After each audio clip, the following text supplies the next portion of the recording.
नमस्कार दोस्तों, आज की कहानी है पति पत्नी में झगड़ा।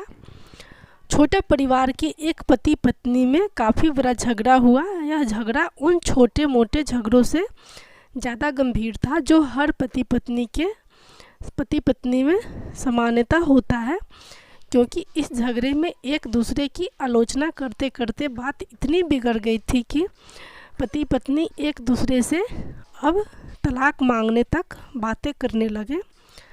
संयुक्त परिवार के बाकी के सभी लोग बहुत परेशान हो गए और वह सब किसी तरह इन दोनों को समझाकर इस झगड़े का अंत करना चाहते थे।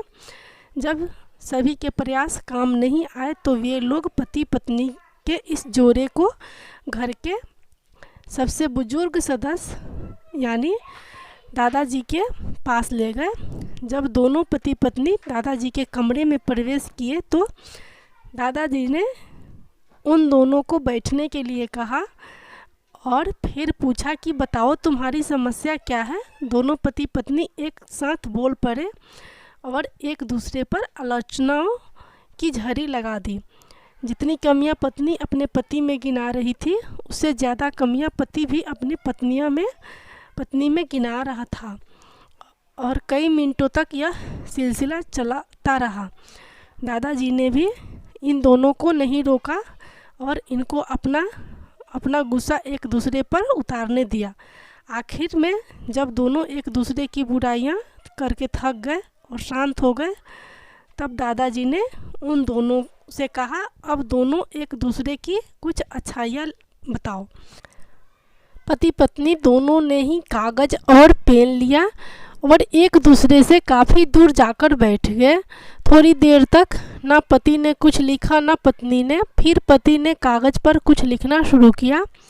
उसे देखकर पत्नी ने भी अपने कागज़ पर लिखना शुरू कर दिया। ऐसा लग रहा था जैसे दोनों एक दूसरे से कंपटीशन कर रहे हो।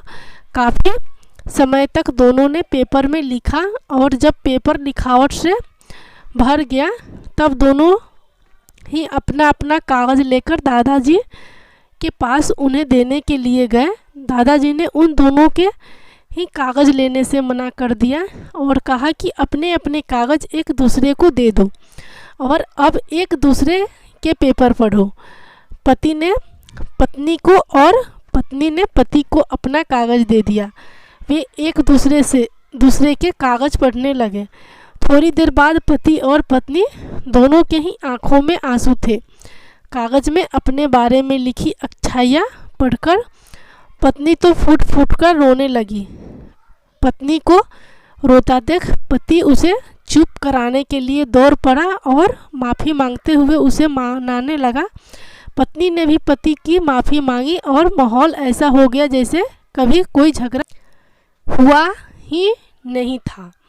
तो ये कहानी अगर थोड़ी सी भी अच्छी लगी होगी तो मेरे चैनल को सब्सक्राइब ज़रूर करिएगा। Bye bye.